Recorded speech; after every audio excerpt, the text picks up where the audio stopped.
This is Amy, and today I want to show you how to install the Goo.Gl URL shortener. So if you're already logged into Chrome, this is going to be really easy. You'll just go to the store, find it, and hit install.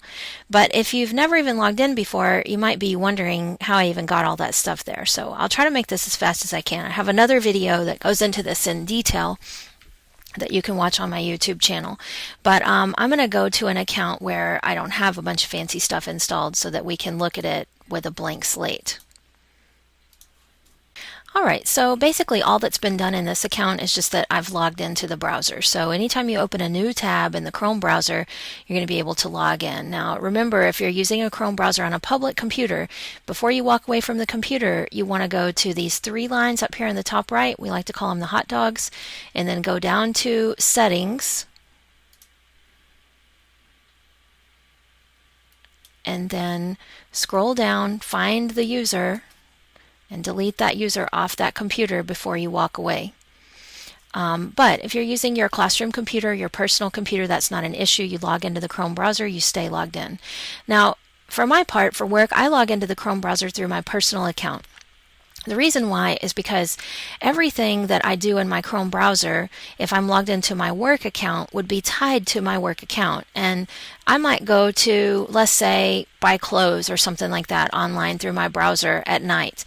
I want to have all my bookmarks there and everything, but I want them tied to my personal account and not my work account.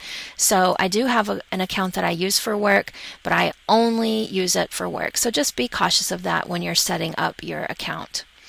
Alright, so here's my blank account. What we're going to do now is we're going to install the Goo.Gl URL shortener. So I'm going to click on that, type in Goo.Gl. And now I'm going to look at extensions. I want an extension. So here it is. I'm going to add it to Chrome. And I'll click Add. And then in a second we'll see it appear right up here. Now we're almost done, but not quite. The next thing that we need to do is make sure that we're logged into the extension. So do you see how when I clicked on it, it worked, but it says not added to history?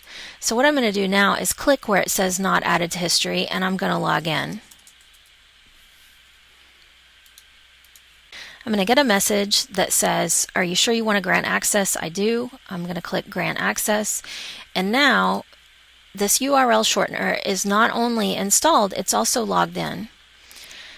What happens then, let's pretend that I have a website. Let's say I teach high school political science and I have this certain website that I want to get my students to. So I'm going to navigate in and make this web address really long because we know that students are not going to be able to type in this web address in class.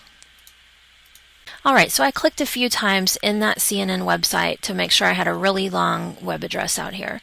So then I'm going to type the Goo.Gl URL shortener. I'm going to read this URL out to my students.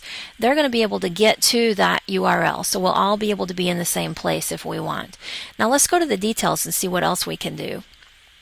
One thing we can do when we click on details next to that URL shortener is we can get a QR code. If I right click on that and choose Save Image As, that's just an image. I can use it in any document or in any way I like. And I can also see how many people have been able to use my shortened URL and where they're from and what's happened to it. So, for example, if I tweeted out this shortened URL, I could see how many people clicked on it. So that is full use of the Goo.Gl URL shortener. I hope you enjoyed that and you can use it in your classroom. Thanks. Bye-bye.